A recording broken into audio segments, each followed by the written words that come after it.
Gününüz nura boyansın. Çox hörmətli ANSMB mediasının izləyiciləri. Sizlərlə yenə də ANSMB tribunası verilişinin günün icmalı rubrikasındayıq.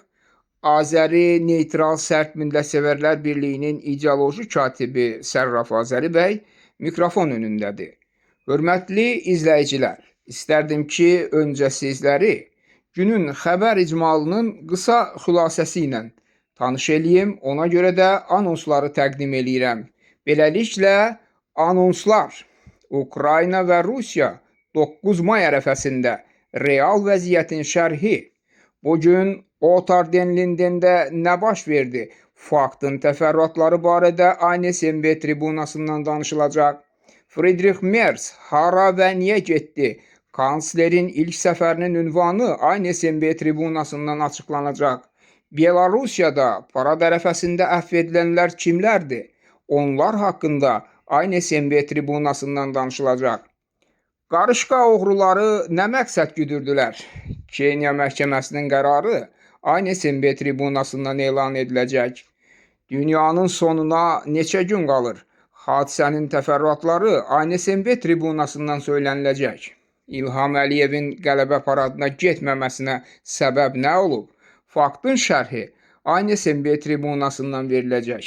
İndi isə təfərrüatlara keçirik. Alman Dalğası radiosundan aldığımız məlumata görə Rusiyadan avia reyslərin kütləvi olaraq gecikdirilməsi və təxirə salınması xəbərləri gəlir. Moskvanın təsdiqlədiyinə görə Ukrayna Rusiya üzrə hədəfləri vurmaq üçün çoxlu sayda hərbi təyinatlı pilotsuz uçuş aparatlarından istifadə eləyib. Görünür ki, Putinin təklif etdiyi 3 günlük atəşkəs rejiminə əməl edilmə şansları o qədər də yüksək deyil. Kiyev isə Rusiyanı daha əvvəl uzun müddətli atəşkəsə çağırmışdı. 9 mayda parad xətrinə qısa müddətli atəşkəsə yox. Rusiya isə öz növbəsində hərbi əməliyyatların intensivliyini azaltmır. O, Ukraynanın paytaxtı Kiyev və digər şəhərlərə kütləvi zərbələr endirib. Prezident Zelenskinin sözlərinə görə Rusiya bir gecə ərzində Ukrayna ərazisinə 142 zərbə dronu və 4 ballistik raketlə hücum eləyib. Ukraynanın Zaporojye vilayətinin sakini deyib. Bugün səhər gəlinim mənə zəng eləyərək bildirdi ki, oğlum, yəni nəvəm ağır vəziyyətdədir. Ona iynə vurulub. Allaha şükür ki, sağdır, ölməyib və xəstəxanada qalmaqdan imtina eləyib. Gəlinim də sağdır. Zaporojye sakini Yana isə bildirib. Mən küçədə dayanmışdım. Dron düz mənim başımın üstündən uçub keçərək burada yerə düşdü və hər şey sürətlə yanmağa başladı. Kiyevdə isə ana və onun oğlu ölüb. Ən azı 7 nəfər xəsarət alıb ki, onlardan da 4-ü uşaqdır.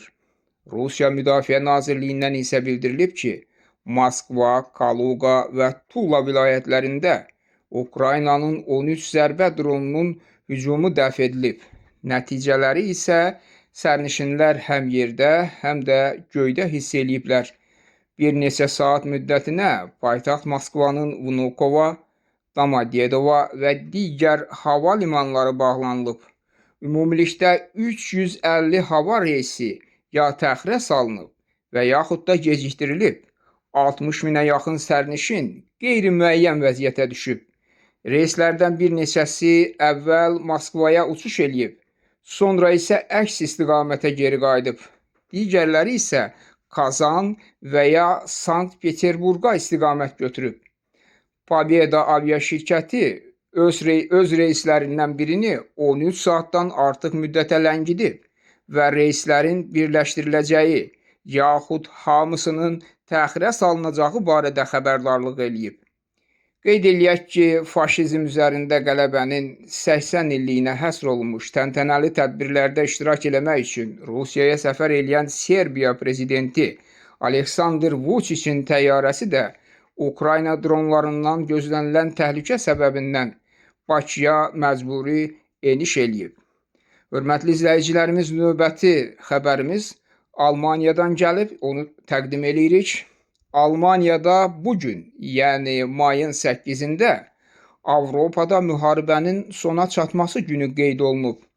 Xatırladaq ki, bugün ölkənin milli sosializmdən azad edilməsinin rəmzi hesab olunur və hər il həmin gündə ölkədə xatirə tədbirləri keçirilir. Bu baxımdan Almaniya Federativ Respublikasının prezidenti Frank-Walter Steinmeier Otterden-Lindende müharibə və totalitarizm qurbanlarının şərəfinə yaradılmış Neue Wache xatirə memorial kompleksinə əklil qoyub. Sonra isə Almaniya Bundestagında nitq söyləyib. Yer gəlmişkən qeyd eləyək ki, Rusiyanın Ukraynaya təcavüz etdiyinə görə bu ölkənin nümayəndələrini xatirə tədbirlərinə dəvət etməmək qərarı alınıb. Əgər sülh razılaşması imzalanarsa, Berlin, Moskva və Kiyev arasında atəşkəs rejiminə riayət edilməsini izləməyə hazırdır. Bu fikirləri isə ilk xarici səfərini Fransaya eləyən Almaniyanın yeni kansleri Friedrich Merzə məxsusdur. Kansler hesab eləyir ki, indi hər şey Putindən asılıdır. O istəsə müharibəni qurtara və ya davam etdirə bilər. Hadisələrin finalı ona bağlıdır.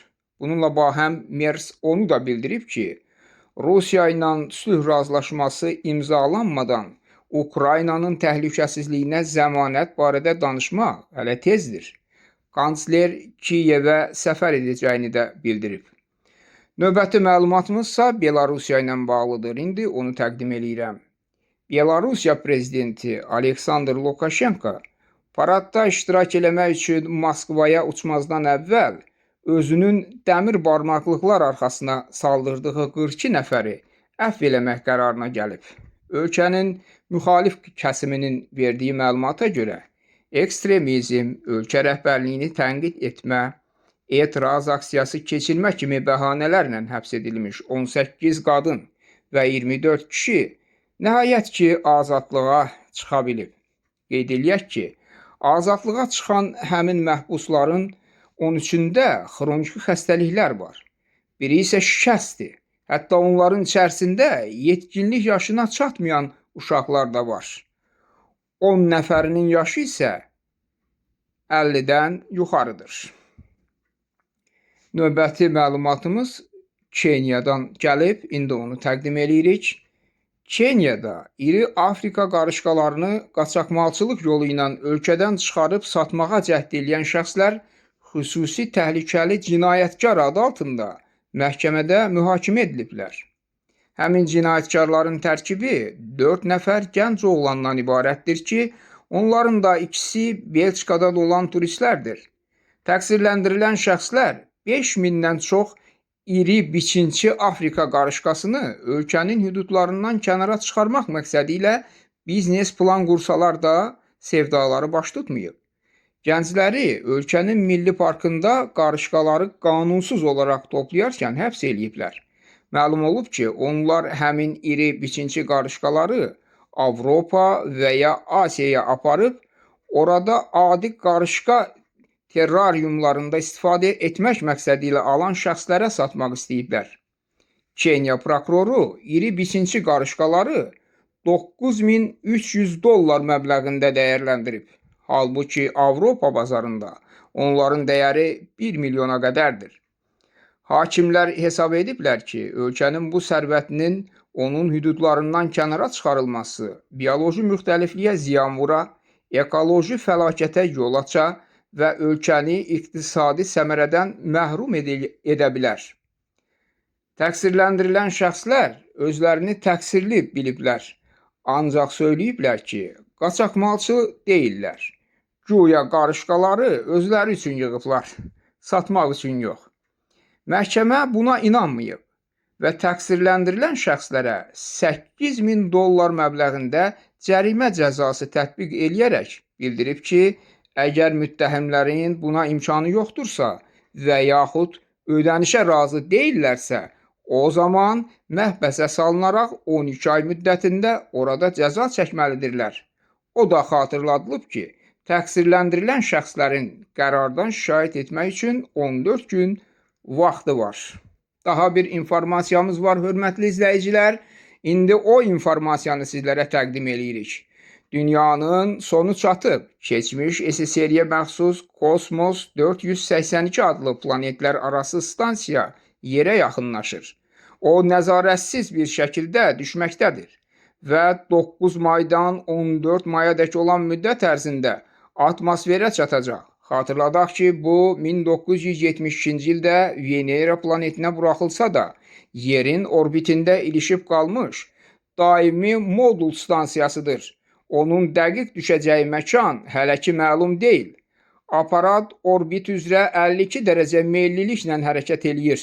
Buna görə də onun mümkün düşmə zonası 52 dərəcə şimal, 52 dərəcə isə cənubi enliyi üzrə məhdudlaşaraq Avropa, Asiya, Amerika, Afrika və Avstraliyanın böyük bir hissəsini əhatə eləyir. Ancaq daha çox hissə okeanların payına düşür. Ona görə də aparatın suya düşmə ehtimalı daha ağlabatandır. İnformasiya buraxılışımızın, xəbər icmalımızın sonuncu xəbərini, məlumatını təqdim edirik. Hörmətli izləyicilərimiz, dinləyin. Ukraynalı jurnalist İrina Uzlova Moskvada keçiriləcək qələbə paradına Azərbaycan prezidenti İlham Əliyevin gəlməməsini şərh etməsi üçün müsahibi Rusiyalı jurnalist Igor Yakovenkodan gülümsəyərək soruşub. Buna təəccüblənmədiniz ki, Igor Yakovenko cavab verərək deyib. Bilirsiniz, bir qədər təəccübləndim, çünki onu çox güclü şəkildə özlərinə tərəf çəkmişdilər.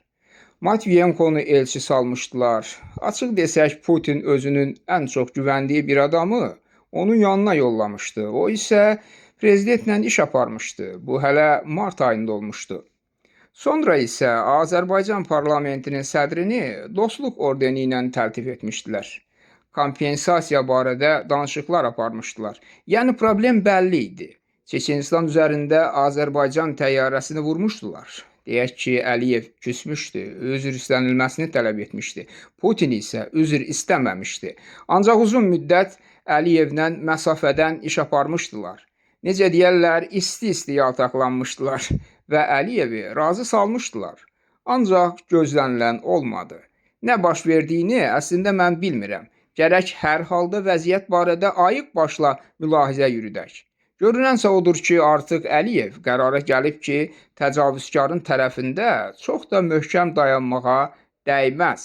Qeyd eləyək ki, jurnalistlərin söhbəti zamanı Çin Xalq Respublikasının sədri Si Jinpingin Rusiyaya 3 günlük səfərinin təfərrüatlarına da toxunulub. Bildirilib ki, o, Şimali Koreyanın və İranın Rusiya ilə siyasi müttəfiqliyinin əsas təminatçısıdır. Həmçinin məlumat verilib ki, Rusiya və Çin liderləri kiçik NATO ölkələrindən birinin işğal edilməsi üçün birgə fəaliyyət planı da müzakirə eləyiblər. Hörmətli izləyicilərimiz, əlbəttə bugünkü verilişimiz üçün topladığımız informasiyalar bu qədərdir. İnşallah verilişimizin növbəti saylarında görüşərik.